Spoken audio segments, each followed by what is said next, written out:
Welcome back, friends. We are learning AWS databases, and here we are going to learn about Amazon Neptune, which is a graph database. So let's start. Graph database are very useful these days. We have relational databases, NoSQL databases, new SQL databases, document-oriented, column-oriented, and different kinds of databases out there. So we need a graph database if we have a huge chunk of data and there is a relation between multiple entities at the same time and some sort of data that could not be stored or uh, fetched easily from traditional databases. Here we have graph databases for various reasons like social media and more things. So we are going to learn about Amazon Neptune, how we can leverage the power of Neptune here.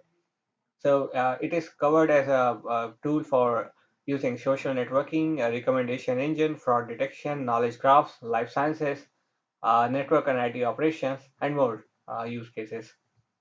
It could be implemented with other Amazon services like VPN, virtual private network, and more things. We have the pricing plan, which is based on on-demand storage, I/O backup, and data transfer, and it is represented using nodes and edges. So this is a graph, simple thing. It is a fast, reliable graph database that makes it easy to build and run applications that work with highly connected datasets. Here we have datasets. Datasets are represented using nodes, as we have in a graph. In data structure, you might have read sometime that there are nodes, the graphs. We have different types of algorithms that work upon the graph. Simply, we are implementing the data storage on that kind of graph. There could be tree structures or graphs. So here it is. It is a simple graph database, a representation of a graph. Here with the circles that represent nodes or data sets, which are connected with some other data sets or nodes using edges or relations that could be used. So here we may have different kinds of graphs. Google search algorithms also work on graph. The page rank is governed using the graph algorithms. For example, if your website is being linked by certain popular sites or a wide number of sites, it will be backlinked with other graphs, other nodes. And when a certain site or certain web page is being linked with multiple other sites, it will be weighted more. So when a person type, say, coffee in New York, and you are a store selling coffee in New York, then your store will be ranked higher than others if you have higher backlinks or number of links. Here on the left hand side, there is a node which is connected by maximum number of other nodes. So it will be weighted more as compared to other nodes if they are dealing with the same content. Otherwise, for different content, they would be weighted differently.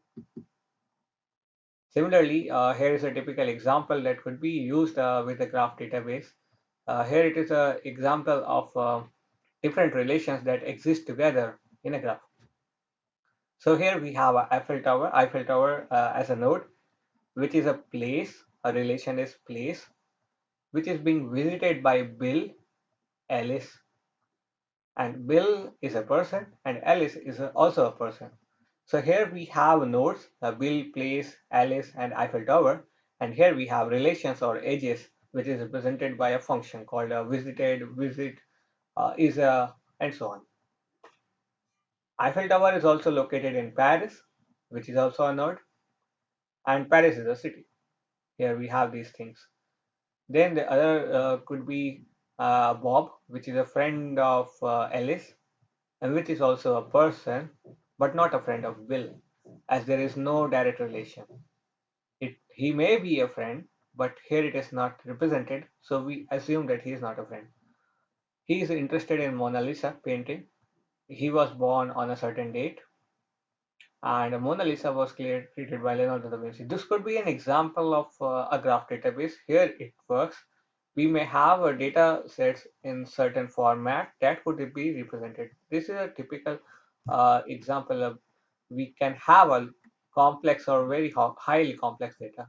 Facebook or other social network sites use these graph databases to empower their site. If you're thinking or planning to build a social network or other things similar to Facebook, you could be using Amazon Neptune at some point of time to implement this graph database.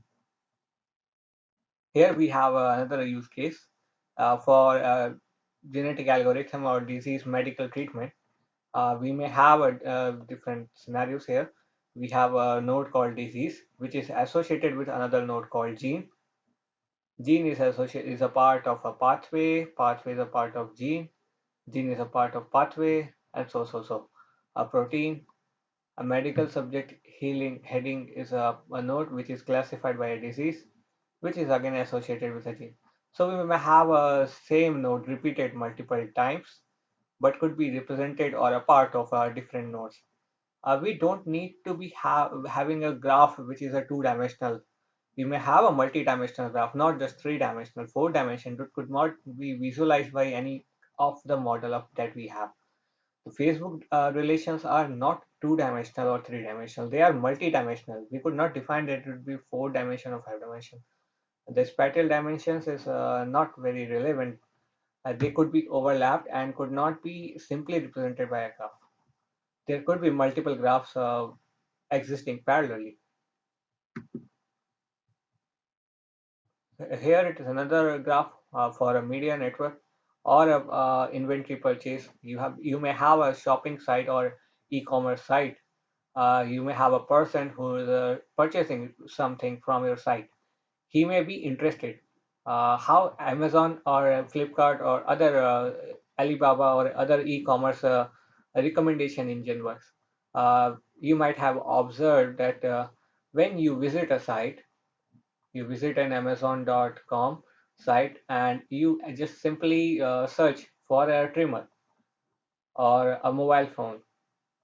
And when you are not interested or you did not purchase even or seen for a certain, say, iPhone X, and after a few days later on, when you don't visit Amazon site or did not place any order for that phone, they will send you ads, advertisements, or messages or notifications to allowing you to redeem an offer that is made on this product.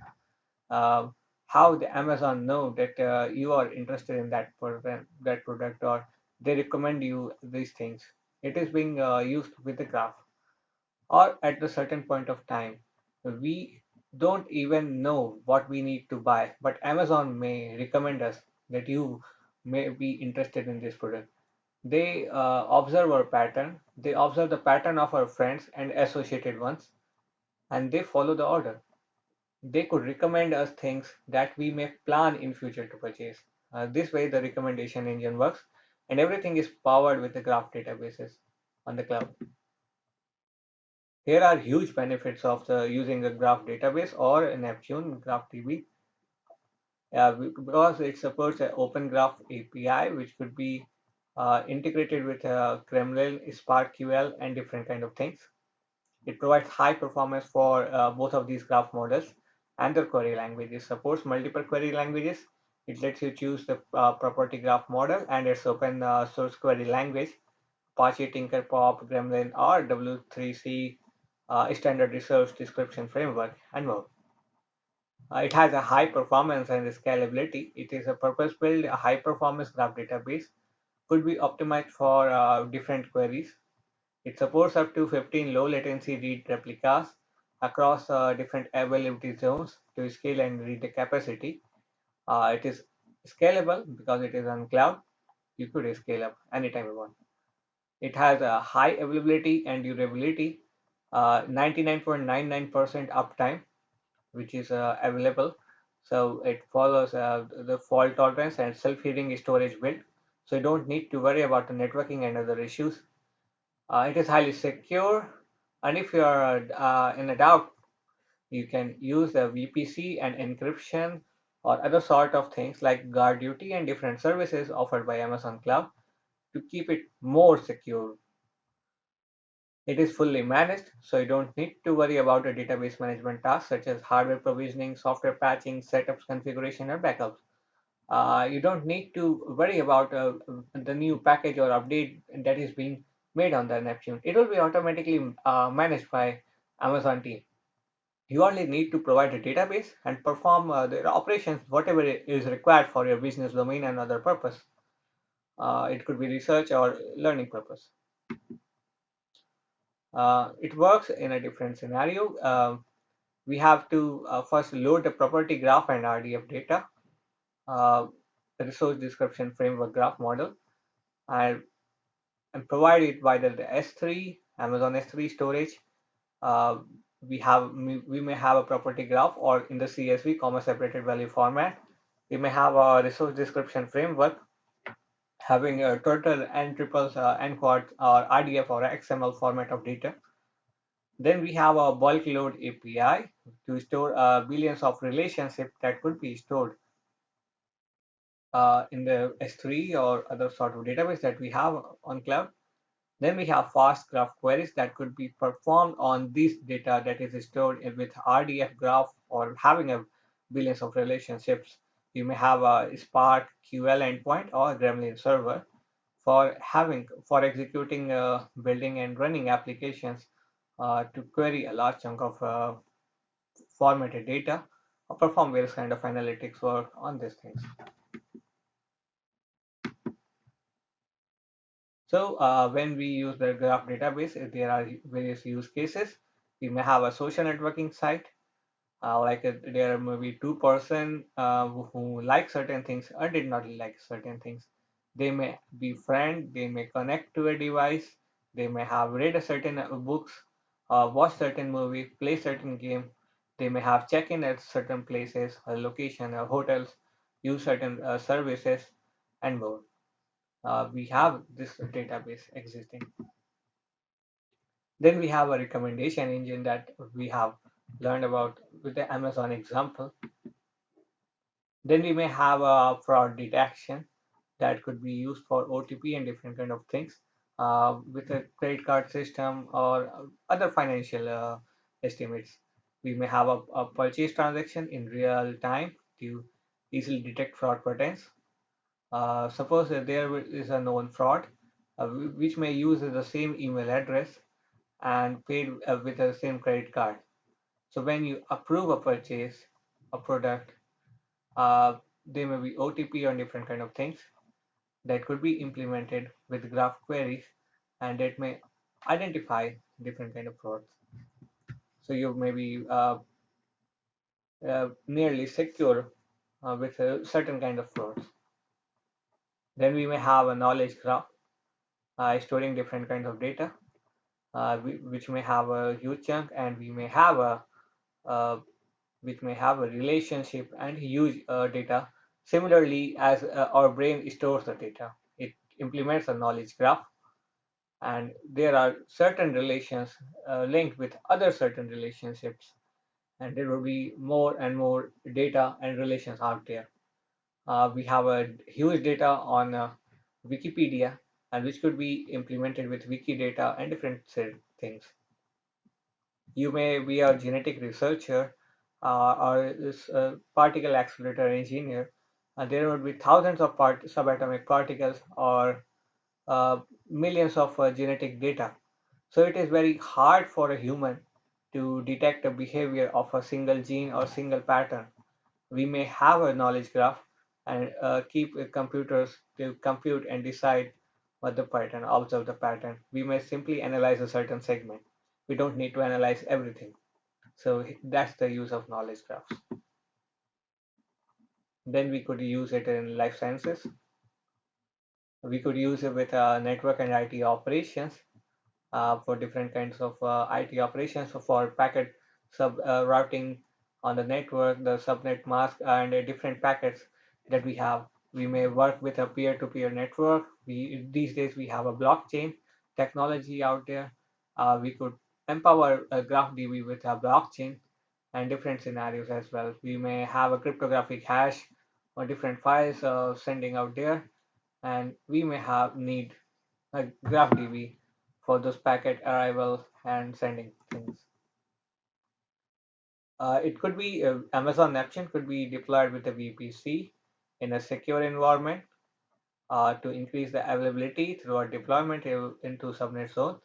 We have a cluster volume always span different availability zones to provide durable engines, and we may have set up and integrated with different internet gateways, storage gateways, and different services. It could be integrated with other things, other cloud services as well. We may have different scenarios. This is a simple use case where we have a storage bucket that is being authenticated using an IAM role by the Neptune instance, which stores the data back and fetches from this SA to the Neptune instance, the graph data, which is being uh, recommended by a client.